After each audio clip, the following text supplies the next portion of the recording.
참 좋으신 아버지 하나님 감사합니다. 오늘도 우리 사랑하는 성도님들을 주님 건강 가운데 지켜주셨다가 이렇게 3일 만에 다시 주님 말씀 앞에 나올 수 있도록 우리의 마음과 몸을 이곳으로 인도해 주심에 주님 감사합니다. 하나님, 오늘 이 밤에도 주님이 일하실 수 있도록 간절히 기도하는 이 수요 기도회가 될 수 있도록 주님 축복하여 주시옵소서. 무겁고 상한 심령들을 주님 앞에 내려놓았을 때에 우리 가운데 치유가 일어나게 하여 주시고 회복의 역사가 나타나게 하시며 또한 남은 3일을 주님의 말씀 붙들고 나아갈 수 있는 힘을 얻고 돌아가는 그런 귀한 이 밤 되게 하여 주시옵소서. 감사드리며 예수님의 이름으로 기도드렸습니다. 아멘. 아멘. 옆에 있는 분들과 인사하도록 하겠습니다. 손으로 눈으로 여러분들이 할 수 있는 방법으로 사랑하고 축복합니다. 사랑하고 축복합니다. 네.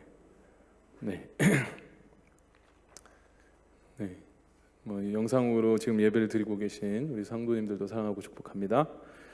광고 2가지 정도만 말씀드리고, 3가지네요. 3가지 말씀드리고 말씀 듣도록 하겠습니다. 첫 번째 광고는 이번 주일 예배는 추수감사 주일 예배로 드려집니다. 한국의 추석에 맞춰서 저희 교회는 이 추수감사 주일 예배를 드리고 있습니다. 근데 지금 코로나로 인해서 1부, 2부, 3부 ANW로 이렇게 나누어서 예배를 드리다 보니까 조금 이렇게 옛날처럼 이렇게 다 같이 모여서 뭔가 이렇게 여러분들이 가지고 오신 그런 곡식과 과일들을 이렇게 세팅하는 데가 좀 편했었는데 이젠 제한 인원도 있고 또 예배가 나눠지다 보니까 좀 그런 어려움이 있습니다. 그래서 혹시 영상으로 예배 드리시는 우리 목자 목녀님들 그리고 목장 식구들 그리고 또 우리 이렇게 오프라인으로 예배에 나오신 우리 성도님들 가운데에 이 추수에 대한 감사하는 마음으로 가능하시다면 토요일 날 본당에다가 이렇게 갖다 놔 주시면 우리 조양희 목녀님께서 잘 예쁘게 이렇게 하나님께 감사의 제물을 모양을 만들어 낼까 합니다. 그래서 예배를 드리시는 모든 성도님들께서 좀 협조해 주셨으면 좋겠고요. 목장에서 이렇게 목장 모임 할 때 우리는 올해 이거 좀 갖다가 하나님한테 좀 이렇게 드리면 어떻겠나 이런 좀 의견도 나누시면서 이렇게 정성스럽게 예물을 준비해 주셨으면 좋겠습니다. 두 번째 광고는요, 추수감사주일이 주일이라면 그 다음 날이 대항주 가정교회 사역원 출범식이 있습니다. 장소를 저희 교회에서 하다 보니까 주일날 예배가 끝난 다음에 몇 가지 좀 준비를 해야 될 것이 있습니다. 이렇게 거창하게 저희들이 음식을 만들거나 그렇진 않는데요.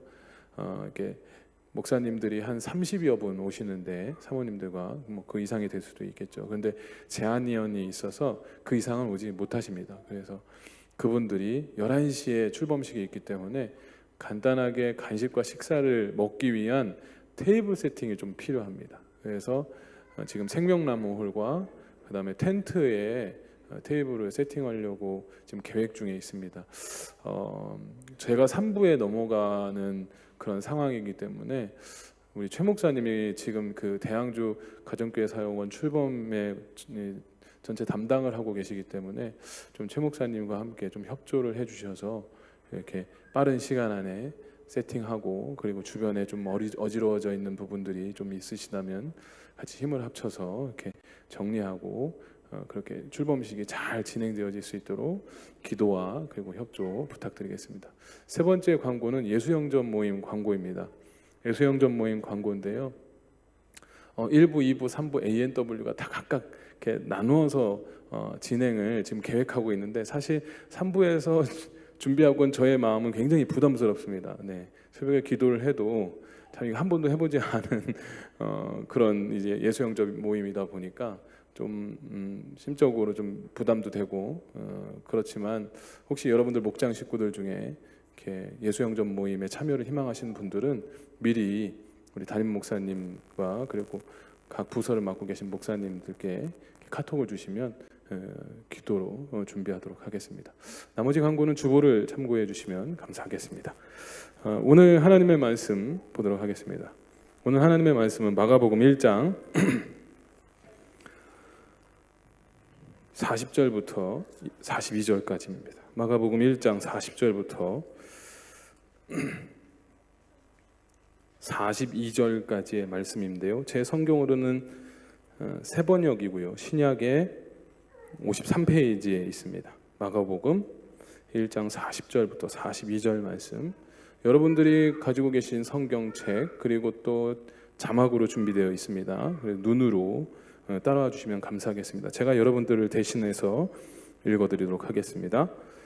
나병 환자 한 사람이 예수께로 와서 그 앞에 무릎을 꿇고 간청하였다. 선생님께서 하고자 하시면 나를 깨끗하게 해 주실 수 있습니다. 예수께서 그를 불쌍히 여기시고 손을 내밀어 그에게 대시고 말씀하셨다. 그렇게 해 주마. 깨끗하게 되어라. 곧 나병이 그에게서 떠나고 그는 깨끗하게 되었다. 아멘. 아멘.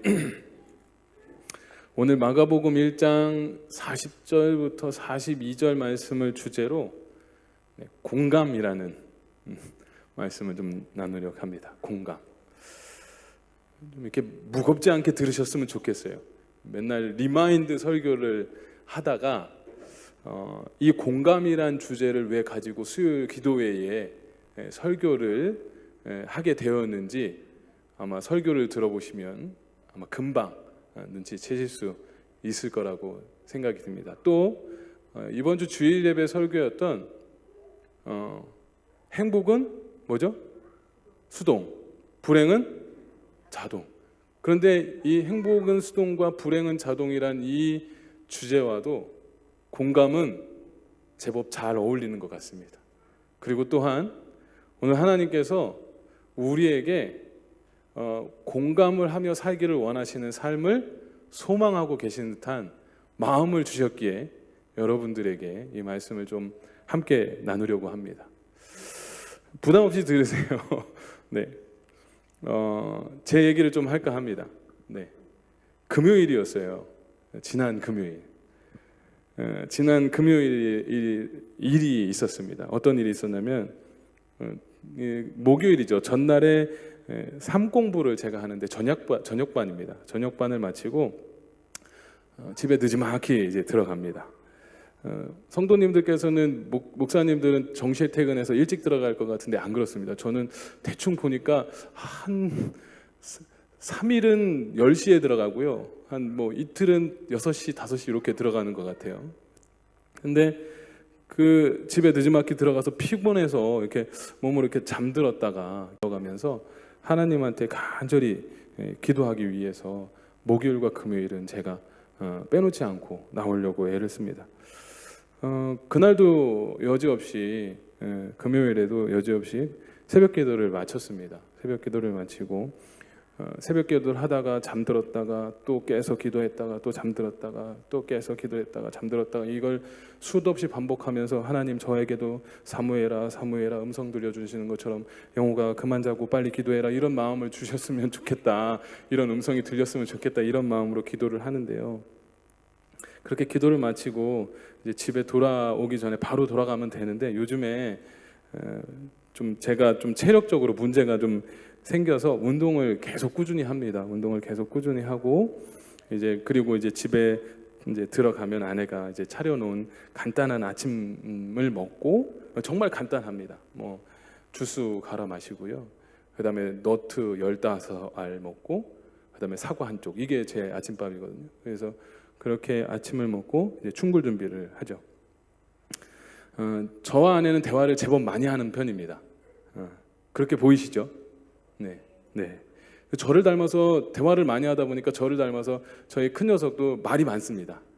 제발 그만 좀 말해달라는 소리를 엄마 아빠가 수시로 합니다. 소라 잠깐만 입 좀 다물어, 이렇게 얘기를 할 정도로 말이 굉장히 많은 친구인데 주로 언제 이야기를 많이 하냐면 평일에 아내와 대화하는 시간은 아침에 출근하기 전 한 1시간 정도, 그리고 잠들기 전에 대화를 주로 많이를 합니다.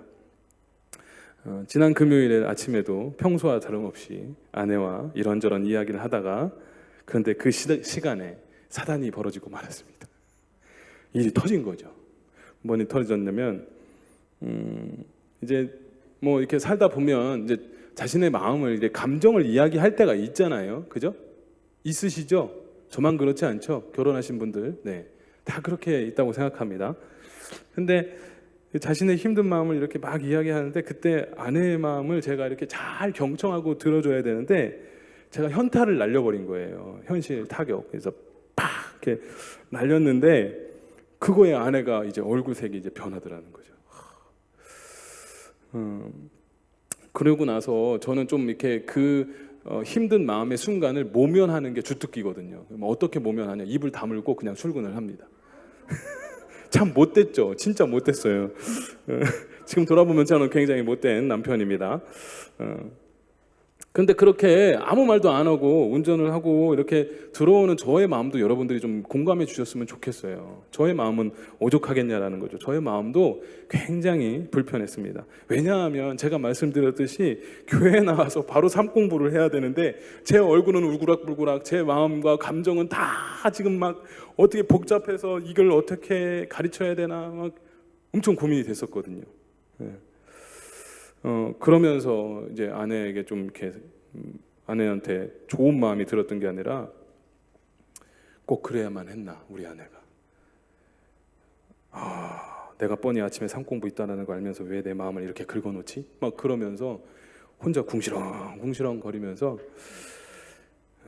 하나님께 기도하면서 교회에 도착을 했습니다. 근데 계속 이렇게 드는 생각이 어떤 생각이었냐면, 오늘 이 주제였어요. 뭐냐면 제가 아내 말에 너무 공감을 못 해준다는 생각이 들더라고요. 여러분들이 보시기에 제가 공감을 잘하게 생겼나요? 못하게 생겼나요? 잘하게 생기셨죠? 네. 우리 홍문희 사모님도 목사님은 공감을 잘하실 것 같아요. 네. 잘못 보셨습니다. 그래서 공감을 너무 못 해주는 것 같은 제 자신이 부끄럽기보다 그때부터 고민이 됐어요. 뭐 어떻게 고민이 됐냐면, 이제 금요일이다 보니까 이제 3부 예배 설교 준비도 해야 되고 또 삶 공부도 해야 되고, 그런데 머리에서는 이 공감과 아내의 얼굴이 계속 이 오버랩 되는 거예요. 그래서 설교 준비를 하다가 한 줄도 못 쓰고 유튜브에 들어가서 공감 쳤어요. 공감을 쳤더니 그 포프리쇼라는 김창욱 교수가 하는 진심과 공감, 그리고 정혜 무슨 교수님이 하시는 그 1시간 40분짜리 그 정신과 의사가 말하는 그 공감에 대한 강의를 제가 퇴근할 때까지 봤습니다. 왜 봤을까요? 제 공감이 어느 정도 잘 아내에게 공감을 잘해줄 수 있나, 그거를 좀 알아보고 싶어서. 근데 발견한 게 있어요. 뭐냐면 저에게 공감 장애가 있더라는 거죠. 저는 정상이 아니었습니다. 네, 이렇게 부담 없이 설교를 들으시면 됩니다.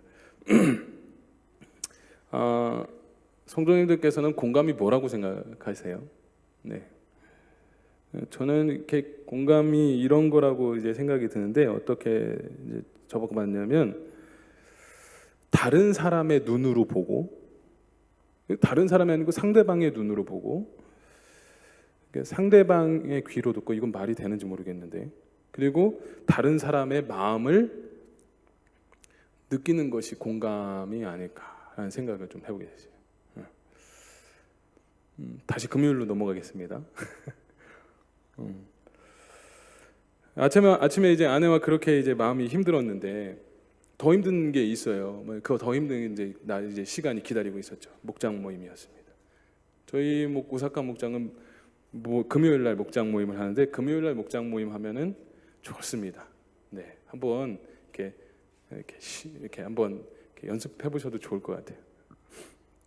네, 금요일 날 목장 모임을 하는데, 이제 아내랑 싸우기도 했고 억울한 마음도 있고 하기가 너무 싫은 거예요. 그래가지고 마음은 상할 대로 상해서서 이제 도저히 목장모임 못하겠다 이러면서 이제 저를 대신할 수 있는 사람에게 이제 문자를 하려고 이제 작심을 했죠. 이제 그래서 이제 그러는데도 이제 그러는 중에 이제 집으로 이제 가면서 이제 뭐 이렇게 두려움 같은 마음이 생기는 거예요. 집에 들어가면 뻔히 이제 싸울 것 같으니까. 그러면서 이제 작전을 짰죠. 머릿속에. 어떤 작전이냐면 집에 들어가면 내가 아내에게 이런 말을 할 거다. 내가 이런 말을 해서 아내가 한마디도 못하게 내가 말을 또박또박 아주 지혜롭게 잘하겠다. 그러고서 딱 했는데 그래도 그 마음이 이렇게 편하지 않는 거예요. 편하지 않는데 집에 문을 딱 열고 그 살벌했던 그 느낌을 걱정하면서 문을 탁 열었는데 너무 감사한 일이 생긴 거예요. 뭐냐면은 목장 식구가 먼저 와서 음식을 만들고 있더라는 거죠. 그래서 야, 이게 너무 감사하더라고요. 이 목장 식구가 먼저 와서 저의 마음을 이렇게 훨씬 이렇게 편하게 해주면서 제가 그 어려운 그 아내와의 그 힘든 시간을 얼렁뚱땅 잘 넘어갈 수 있는 그런 사람이 이 시간이 될 수 있었던 거죠. 그래서 이제 목장 식구들이 먼저 왔잖아요. 목장 식구들한테 이제 쫙 앉혀놨어요. 앉혀놓고 몇몇 먼저 온 친구들한테 그래서 물어봤어요. 야, 네가 생각하기엔 내가 공감을 잘해준 것 같냐, 못해줄 것 같냐, 이런 거 물어보고, 야, 너는 네 생각에는 공감이 뭐라고 생각하니? 너는 공감을 잘해? 막 이러면서 막 이러고 이제 얘기를 했죠. 이제 시간이 지나고 아내가 목장 모임 다 끝나고 나면서 저한테 아내가 속마음을 얘기하는 거예요. 아이고, 속으로 무덤을 파네, 무덤을 파, 이런 식으로. 그냥 가만히 있으면 되지 왜 목장 식구들한테 공감이 있네 없네들 그걸 왜 물어보냐라는 거예요. 아예 그냥 싸웠다고 대놓고 얘기를 하지.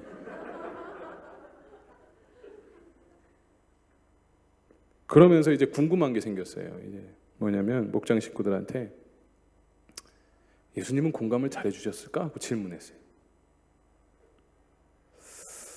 어떠셨을 것 같으세요? 예수님은 공감을 잘해 주셨을까요?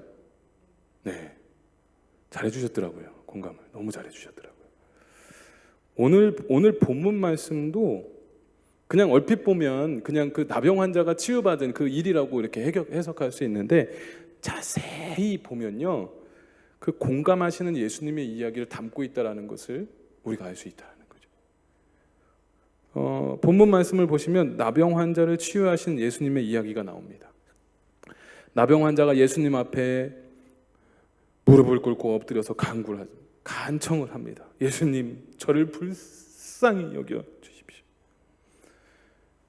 저의 나병을 주님 고쳐 주시옵소서. 막 이렇게 간청을 했죠. 예수님은 그 간청을 듣고 나병 환자에게 그냥 너의 병이 나았도다 이렇게 얘기하시면은 또 괜찮았을 텐데, 오늘 본문 말씀 41절을 보면은 예수님이 어떻게 반응하셨는지 잘 나와 있습니다. 예수께서 그를 불쌍히 여기시고 손을 내밀어 그에게 대시고 말씀하셨다라고 얘기했어요. 보이시나요? 네? 별거 아닌 것처럼 보이시는데 이게 별거거든요. 왜 그러냐면 그 당시에 예수님 당시에 나병 환자는 다른 사람과의 접촉이 아예 금지되어 있었어요.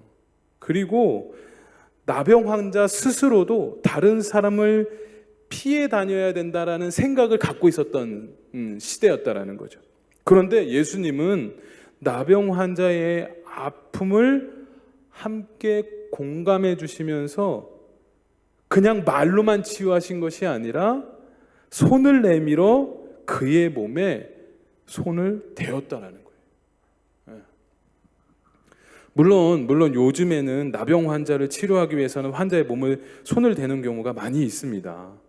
하지만 예수님 당시에는 나병이 이제 나환자들이요, 몸에 이 피부가 썩는 환자들은 하늘에서 내린 저주나 그 불치병, 저주의 불치병이나 전염병으로 인식이 되어 있어서 가족 외에는 다른 사람이 나병 환자에게 몸에 손을 댄다는 것은 상상도 할 수 없는 일이었고요, 정말 놀랄 일이었거든요. 이렇게 오늘 본문 말씀만 보아도 예수님이 얼마나 한없이 자비하시고 사랑이 많으신 분이신지 느끼기에는 오는 본문 말씀만 봐도 충분히 느낄 수 있다라는 거죠. 그런데 성경 말씀을 제가 이걸 이렇게 마가복음 1장 40절 41절을 이렇게 읽고 나서 이렇게 수요 기도회를 준비하면서 성경 말씀 한번 곰곰이 생각하고, 그리고 금요일 날 있었던 그 사건 속에 이제 목장 식구들에게 야, 예수님은 공감을 잘해 주셨을 것 같니? 라는 그 질문에 스스로 성경을 묵상하면서 생각해 봤는데, 엄청난 공감을 시시때때로 하신 분이 예수님이었다는 거죠. 예수님께서는 이 땅에 인간의 몸을 입고 계시면서 많은 사람의 아픔을 공감해 주셨기도 했고요, 소통도 하셨고, 사람들을 사랑하는 마음을 가지고 수많은 기적과 능력을 일으켜줬다는 거죠. 즉, 제가 말씀드리고 싶은 것은 예수님은 공감 왕이셨어요. 만왕의 왕뿐만 아니라 예수님은 공감 왕이었다는 거죠. 성경에서 예수님을 공감 사역 몇 가지를 제가 말씀드려 보겠습니다. 나사로, 마리아, 마르다 다 아시죠? 삼남매. 죽은 나사로를 보고 그의 누이였던 마리아와 마르다의 애통하는 마음을 아시고 함께 울어주는 장면이 요한복음 11장에 나와요. 거기 보면은 오빠인 마르다가 죽었어요. 예수님이 빨리 왔으면 나았을 걸, 살았을 것을 하면서 마르다가 애통해하면서 예수님께 말을 하죠. 그때 그 마르다의 애통하는 마음을 예수님이 같이 공감해 주셨다는 거예요. 그리고 또 어디가 있을까요? 유대인들과는 그 당시 유대 사람들과는 상종할 수 없었던 목마른 사마리아의 갈급함을 예수님이 복음을 전하시고 그 사람의 갈급함을 채워주시는 장면이 나오시죠.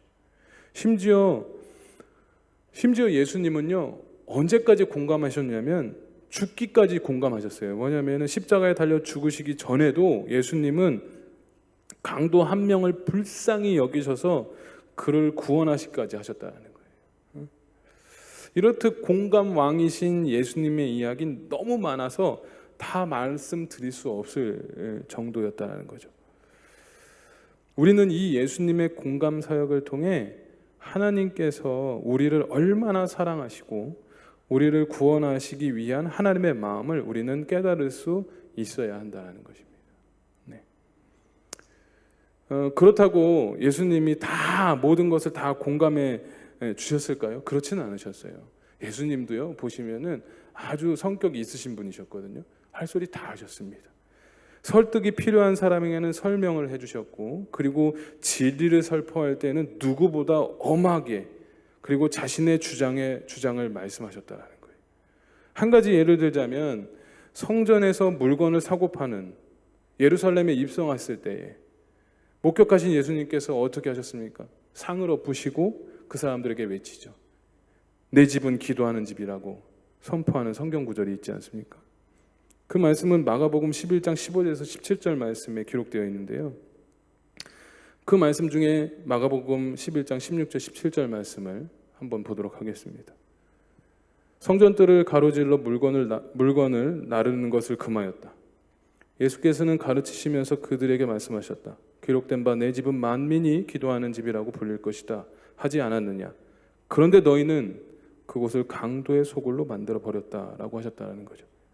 이렇게 예수님께서는 예루살렘에 입성할 때 사람들이 성전에서 장사하는 모습을 보고 그들을 공감한 것이 아니라 강도의 소굴이라고까지 강하게 말씀하시면서 그 일을 막으시고 그곳에 있는 사람들을 가르치셨다는 것입니다.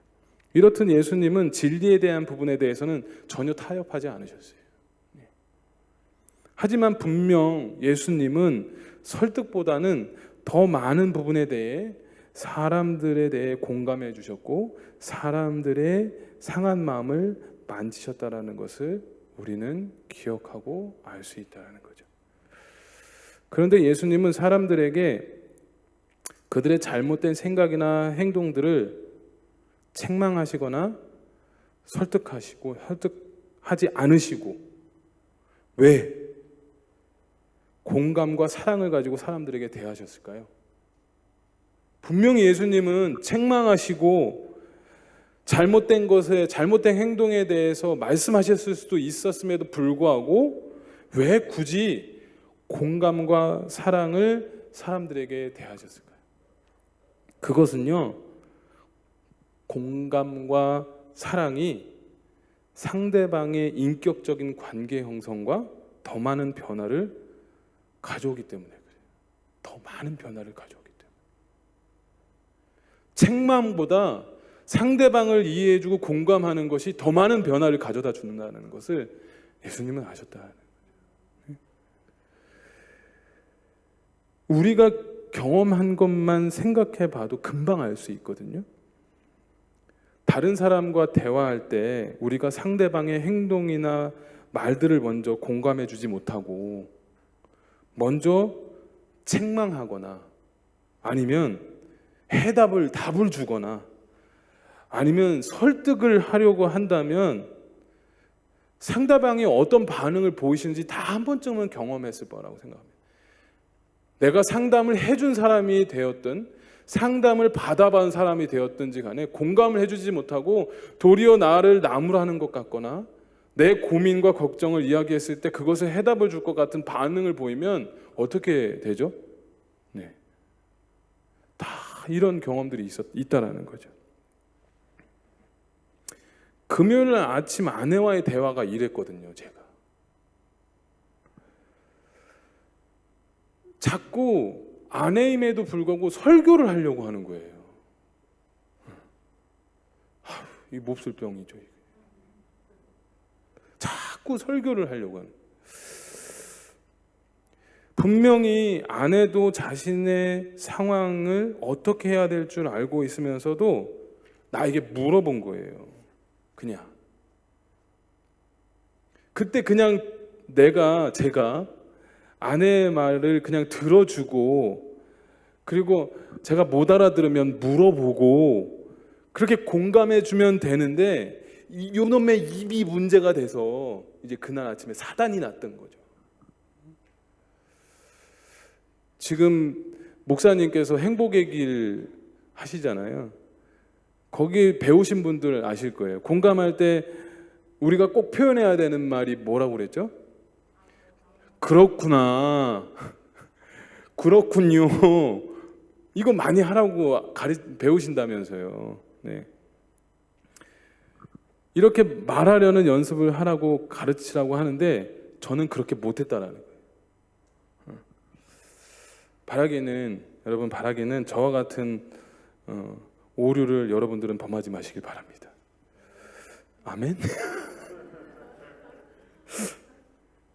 예수님처럼 이웃을 그리고 이웃뿐만 아니라 내 자녀를 그리고 때로는 내 자녀보다 더 소중하게 생각하는 목장 식구들을 사랑하고 공감해주는 저와 여러분들이 되기를 주님의 이름으로 소망합니다. 그냥 잘 들어주고요. 무엇이 문제인지 먼저 물어보시면서 아 그렇구나. 아 그렇군요. 네. 저는 그거면 충분하다고 생각합니다. 어떤 미국 어느 여론조사 기관에서 조사한 내용에 의하면 그 미국의 초강력 범죄자들 있잖아요. 뭐 살인, 뭐 그다음에 뭐 연쇄살인, 뭐 강간, 뭐 그런 범죄자들의 공감 능력 테스트를 해봤대요. 그랬더니 놀라운 일이 나타났습니다. 뭐냐면 초강력 범죄자들의 공감 능력은 제로로 나타났다고 합니다. 왜냐하면 왜일까 하고 생각해봤는데 자기 세상이에요. 자기밖에 없는 거예요. 자신에게만 집중하다 보니까 다른 사람이 보이질 않는 거죠. 범죄자들뿐만이 아닙니다. 자폐를 알고 있는 환자들도 공감 능력이 현저히 떨어진다고 합니다. 그런데 반대로 사회적으로 성공한 분들이나 아니면 사람들에게 존경받는 인물들의 공감 지수는 아주 높은 점수가 나왔다고 합니다. 연예인 중에 가장 그 공감 지수가 높은 사람이 누구일 것 같으세요? 유재석이라고 합니다. 유재석. 네. 유재석이 공감 능력이 가장 높게 나타났다고 합니다. 다시 말해 공감 능력은 사랑과 소통의 능력이라고 말할 수 있다는 거예요. 소통. 보세요. 유재석 보세요. 얼마나 상대방을 잘 세워주고 얼마나 다른 사람의 이야기를 잘 귀담아 끝까지 들은 다음에 그 말에 반응하는 모습을 우리가 쉽게 TV에서 볼 수 있지 않습니까? 그러면은 우리들의 공감과 소통 능력은 얼마나 될까요? 궁금하지 않으세요? 네? 인터넷에 들어가면 그 영국 케임브리지 대학의 코엔 교수가 내놓은 공감 능력 테스트가 있습니다. 쳐보셔도 돼요. 공감 능력 테스트 치시면은 이렇게 나오는데 지금 하지 마시고 이렇게 한번 해보셨으면 좋겠는데 긴 시간이 안 걸립니다. 7문제 나와요. 7문제 나오는데 그냥 사진 하나 나오고 그거 보고서 이 사람이 뭔 생각하고 있는 것 같냐, 이 사람의 얼굴 표정은 뭐인 것 같냐, 여기 클릭하면 돼요. 클릭하면 되는데 저도 해봤어요. 저도 해봤는데 놀라운 결과가 나타났습니다. 뭐냐면 저의 공감 능력은 당신은 인지적 공감 능력이 뛰어난 것으로 나타났습니다. 이렇게 나오는 거예요. 그런데 내용을 잘 포함되어 있지 않은데 제가 한번 읽어드려 볼게요. 이 내용이 뭐냐면 저랑 너무 닮았는데 다른 사람들이 어떻게 세상에 대해 생각하는지를 잘 느끼는 타입으로 상대방이 쉽게 이해할 수 있는 방식으로 당신의 생각이나 주장을 전달하는 데 뛰어난 감정을 가지고 있습니다. 따라서 당신은 듣는 것보다 말하는 것을 통해 상대방에게 도움을 주는 편이라는 거예요. 저는 사실 듣는 것보다 말하면서 도움을 주는 편이거든요. 인지적 공감 능력을 가지고 있는 당신은 상대방에게 상처를 주지 않으면서도 실질적으로, 이거는 동의하지 않는데, 실질적으로 큰 도움이 되는 조언을 주는 사람이군요. 눈은 마음의 창이라고 하죠. 당신은 사람의 마음을 참 잘 읽으시군요. 이게 제 결과지어예요. 결과지어. 공감 능력이 0으로 나올 줄 알았어요. 당신은 공감 능력이 없습니다. 조심하십시오. 이렇게 나올 줄 알았는데 인지적 공감 능력이 뛰어나다라고 이야기 나오니까 조금 당황스럽기도 했어요. 그런데 한편으로는 다행이다 이런 생각이 들기도 했습니다. 오늘 집에 가시면서 저 설교를 다 기억 못해도 오늘 공감 요거 하나만 기억하셔도 은혜가 됩니다. 네. 그럼 우리가 예수님처럼 다른 사람에 대해 공감해주고 사랑해주면 어떤 일이 생길까요? 어떤 일이 생길까요? 어떤 일이 생길 것 같아요? 여러분들 사람을 잘 공감해주면 어떤 일이 생길 것 같으십니까? 네, 살려줘요. 상대방을 살려준다니까요. 별거 아닌 말처럼 들리시죠? 영원히 살아난다. 공감을 잘해주면요, 다른 사람에게 소망도 줄 수 있어요. 맞습니까? 공감을 잘하셔서 다른 사람을 살리는 저와 여러분들이 되시길 바랍니다. 요즘과 같이 코로나 시대에 우리 사회가 겪고 있는 이슈 중에 하나가 불행이 찾아오다 보니까 자살 문제가 아주 심각해졌다고 합니다. 5월자죠. 2020년 5월자 신문에 이런 기사가 나온 거를 제가 발췌했는데, 신종 코로나 바이러스 감염증의 확산으로 국민의 대다수가 사회적 고립, 단절된 상황을 겪으며 우울감을 느끼고 있어서 이에 코로나19가 지속되면서 자살률이 늘고 코로나19가 끝난 후엔 중장년층의 자살률이 오를 수 있다라는 우려의 목소리가 나왔다. 2019년 OECD 통계 자료에 따르면 우리나라 국민 중 본인이 스스로 건강하다고 생각하는 비율, 그러니까 주관적으로 자신이 생각하기에 건강 상태가 양호하다라고 말했을 때가 29.5%는 OECD 국가 중에 가장 낮았고요. OECD 국가의 평균은 67.9%라고 합니다. 제가 왜 이걸 읽어드리냐면, 우리 예수 믿는 저와 여러분은 이런 애통하고 그리고 가난하고 병든 자들에게 마음과 시선이 가져야 된다. 사실 이것이 우리를 하나님께서 부르신 이유거든요. 하나님께서 우리를 부르신 이유는 영혼 구원하게 하시려고 부르셨다. 영혼 구원이 무슨 말입니까? 생명 살리는 일이거든요. 그런데 제가 지금 무슨 얘기를 하고 있죠? 공감에 대해서 이야기를 하고 있죠.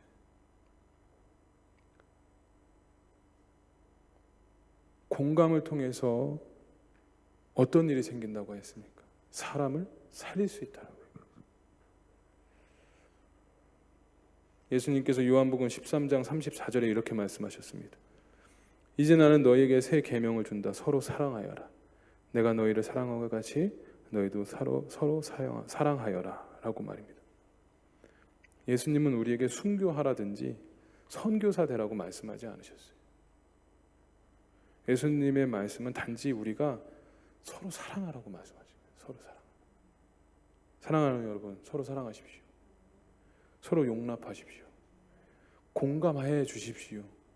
그리고 우는 자와 함께 울어주시길 바랍니다. 그때 비로소 우리가 주님의 제자임을 세상 사람들이 알게 된다. 지금 공감을 잘 해주고 계신가요? 지금 공감을 잘 하고 계십니까?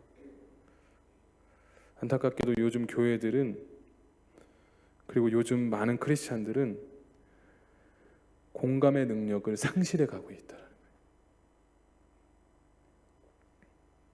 자고로 교회란 예수님의 부르심을 받은 사람, 건물이 아니라 예수님이 가셨던 그 길을 함께 가고자 길을 나선 사람들인 것입니다. 예수님은요, 가난한 자, 죄인, 사회의 약자, 병든 자, 억울한 자 등 사회에서 버림받고 소외된, 그리고 구원받아야 될 사람들의 친구였다는 거예요. 그래서 예수님은 그들 안으로 들어가서 그들과 함께 살고 그들과 함께 더불어 먹고 그들과 함께 했다는 거죠. 예수님께서 이렇게 하실 수 있었던 것은 우리를 사랑하셨기 때문에, 그리고 공감의 능력 때문에 그렇다는 것입니다. 공감이란 다른 사람이 겪는 고통을 자신의 고통인 것처럼 느끼는 정서적인 상태를 가리키는 말이라고 합니다. 교회는 약자들과 구원받아야 될 사람들의 고통을 자신의 고통으로 여기고 그들을 사랑으로 공감해 줄 때 교회의 존재의 의미를 가질 수 있다는.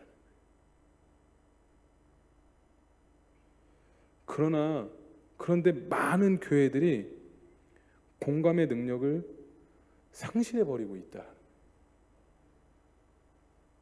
오로지 교회 확장, 오로지 개교의 구원주의에 빠져 버렸다는 거죠. 우리는 이러지 않았으면 좋겠어요. 늘 다른 사람에게 예수님의 마음을 전하고, 늘 우리도 예수님처럼 그런 고통받는 자들을 위해서 같이 아파하는 그런 분들이 되었으면 좋겠습니다. 말씀을 마무리하겠습니다. 한때는 힐링이나 치유라는 단어가 사회적으로 큰 이슈가 된 적이 있어요. 그래서 혼자 여행도 하고 음악도 듣고. 그런데 진정한 여러분들 힐링은요, 서로 간의 공감과 소통 그리고 사랑에서 시작된다는 겁니다. 부부도 마찬가지예요. 잘 공감해 줄 때 그게 힐링 되지 않습니까? 지금 이 공감을 실천해야 될 시대가 되어야 한다고 생각합니다. 타인을 공감하면 그분과의 관계가 더 깊어지고 이해하게 되며 공감을 받는 자도 기뻐하고 감사하게 여기지만, 공감해 주는 나 자신도 마음의 여유가 생기고 행복해질 수 있다. 그리고 내 스스로 내 마음의 생명력이 넘치게 될 것입니다. 사랑은 주는 사람이 사랑을 받는 사람보다, 사랑은 주는 사람이 사랑을 받는 사람보다 더 행복한 것입니다. 사랑하면 상대방의 아픔과 눈물이 보이고 서로 장점과 가능성이 보인다라는 것입니다. 우리 모두는요 부족한 미완성 존재입니다. 서로가 서로의 사랑을 갈망하는 자들이죠. 주 안에서 만남을 귀하게 여기시고 서로가 서로를 채워주고 배려하며 사랑과 공감을 실천하여서 하나님의 뜻대로 사는, 그래서 서로 협력하여 선을 이루며 살아가는 저와 여러분들 모두 되시기를 주님의 이름으로 축원드리겠습니다. 네, 우리 이 시간에 이렇게 찬양 하나를 했으면 좋겠는데요. 불을 좀 꺼주셨으면 좋겠습니다. 네, 앞에만. 네, 이 공감에 대해서 이렇게 묵상을 한 게 아니고 그냥 자동이 됐어요. 자동이 금요일 밤부터, 지난 금요일부터 쭉 했는데 놀랄 일이 일어났죠. 총목자방의 담임 목사님이 뜬금없이 공감하시네라는 찬양을 툭 올리신 거예요. 그래서 궁금했습니다. 왜 올리셨을까? 그래서 물어봤어요. 그래도 목사님이 한마디, 좋아서.